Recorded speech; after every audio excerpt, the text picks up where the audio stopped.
5 seconds.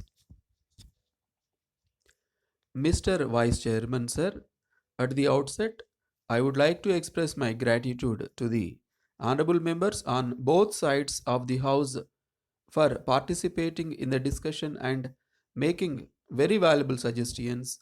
They have expressed their views in their own way, but at the same time, they have touched on some of the issues which are very important from the point of view of the national economy.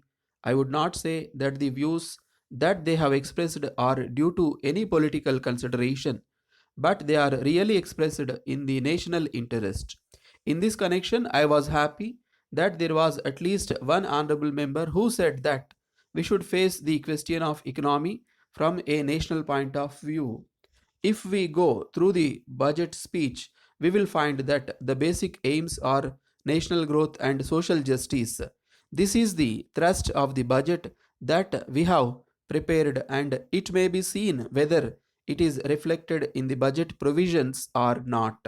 I am sure that if the honorable members go through the budget, they will find that there are a number of new ideas which have been incorporated in the present budget. As this is the last year of the current 5-year plan, I have no doubt that the honorable members will be trying to find whether we have been able to achieve the plan targets.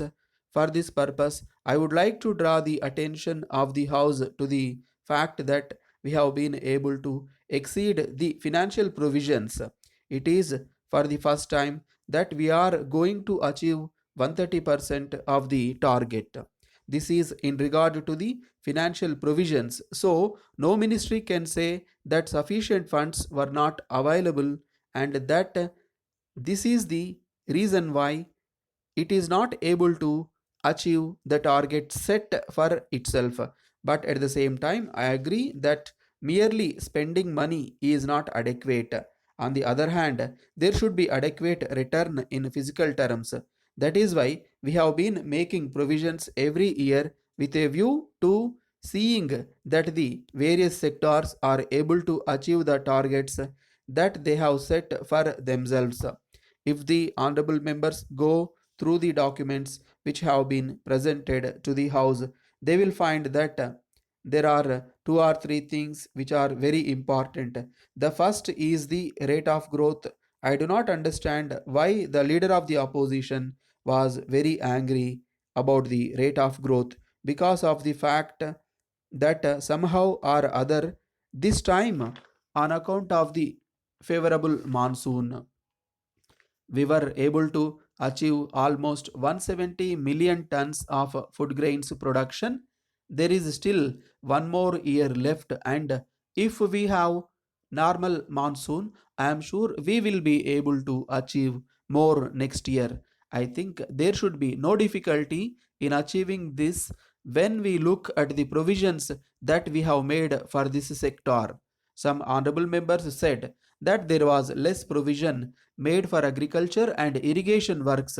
I should say that this has to be looked at in a proper manner. I would like to point out that the provision made by the central government will have to take into account the borrowings from the different banks.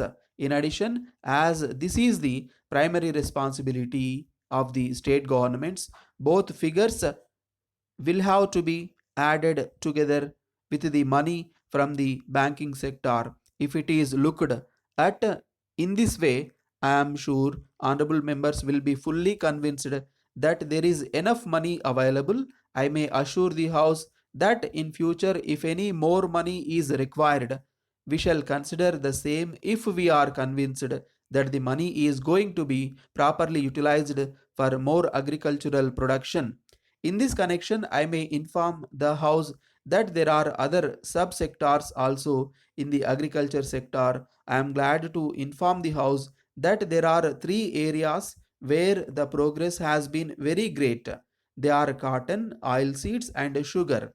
These are the three areas where there has been a record production. So we hope that we will be able to achieve greater production in future, and it will be possible for us to achieve the target that we have set for ourselves it will be clear that we are doing our best in the matter.